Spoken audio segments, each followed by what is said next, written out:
করা লাগে যদি ওকে। আচ্ছা দেখো, বাইনারির বিয়োগটা অনেকটা সোজা। তার আগে যদি এটা একটু দেখে আসি তাহলে সুবিধা হয়। যেমন বাইনারি যোগটা হচ্ছে 0 0 0 0 1 এ 1 1 0 0, কিন্তু ডিফিকাল্টটা একটু এই জায়গায় 1 এ 1 এ 0, কিন্তু হাতে থাকবে 1। এই জায়গাটা একটু যোগেরটা একটু ডিফারেন্ট, বিয়োগটা অনেকটাই ডিফারেন্ট। যেমন 0 0 0 1 আর 0 1, কিন্তু যখন উপরে 0 নিচে 1 তখন বসবে 1 কিন্তু হাতে থাকবে 1, আর 1 এ 1 এ 0। এটা হচ্ছে বিয়োগের ফর্মুলা। যোগের সময় গুণটা সেম। হ্যাঁ হ্যাঁ একটা যখন হাতে থাকে ওইটার সাথে সামনে রাইট, সেটা আমরা করবো এখন, দেখবো, ঠিক আছে। আচ্ছা যদি আমরা যোগ করি তাহলে উপরে 1 নিচে 0, তাহলে কি আসবে ফলাফল 1। উপরে 0 নিচে 1, কি আসবে ফলাফল 1। কিন্তু 1 এ 1 এ কি বসবে আমাদের যোগের ক্ষেত্রে 0, হাতে থাকবে 1। দশমিকের জায়গায় দশমিক বসলো, সমস্যা নেই।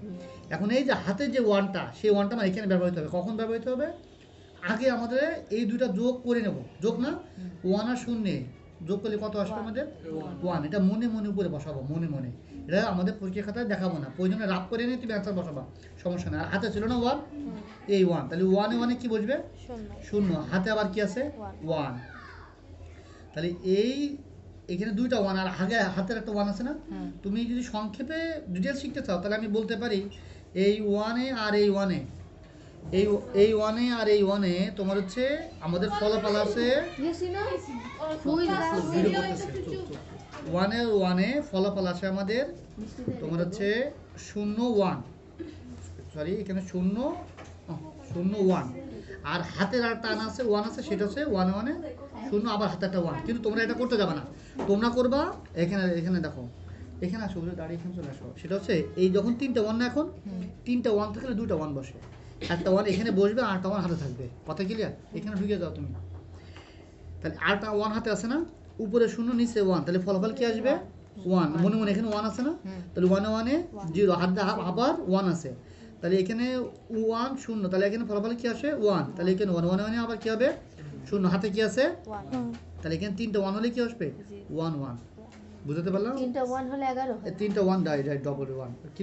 আচ্ছা আমরা করছি কোনটা? 7টা না? ভিডিও আছে, আমি পরে বোঝাচ্ছি। এই যে মিলে গেছে তো। এবার বিয়োগটা একটু দেখো, বিয়োগটা কিন্তু একটু ডিফারেন্ট। আচ্ছা এই ঢুকে দাও তো তুমি আরেকটু, বুঝতে পারবে না? আচ্ছা এই বিয়োগটা দেখো, বিয়োগটার ঝামেলাটা কিন্তু এই জায়গাটায়, যখন উপরে 0 নিচে 1 তখন শুধুমাত্র একটা 1 আর একটা 1 হাতে থাকবে, এই জায়গাটা মনে রাখো। আর 1 এ 1 এ 0, এটা মনে রাখো, ওকে। এখন উপরে 1 নিচে 0, এখানে ফলাফল কি আসবে? 1। ক্লিয়ার? হাতে কিছু নাই, কিন্তু যখন উপরে 0 নিচে 1 তাহলে কি হবে? 11। মানে একটা 1 বসবে আর একটা 1 হাতে থাকবে। এখন এই 1 আর 1 এ ফলাফল কি আসবে? 0। আবার নিচে কিন্তু একটা 1 আছে, হাতের 1।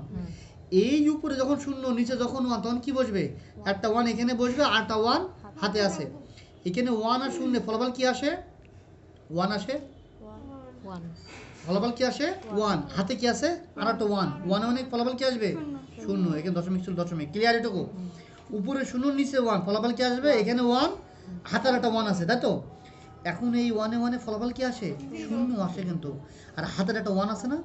তাহলে আমি যদি কল্পনা যদি বাদ দিই, কল্পনার বাইরে, তাহলে উপরে 0 নিচে 1, তাহলে ফলাফল একটা 1 বসবে আর একটা 1 হাতে আছে। কথা ক্লিয়ার? এই দুটো 0 0 যদি ফলাফল করি তাহলে 0 0 কি আসবে? 0। হাতের একটা 1 তো রয়েছে এখানে, তাহলে উপরে 0 নিচে 1, তাহলে একটা 1 আবার একটা 1 কিন্তু হাতে আছে।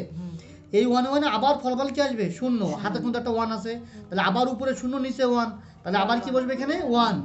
আর আবার হাতে আবার একটা 1 আছে, সেই 1টা যদি আমি এখানে বসাই, এখানে তো কোনো সংখ্যা নেই, আছে। তাহলে 1 1 এ ফলাফল কি আসবে? 0। ভিডিও পোস্ট করবো এখন,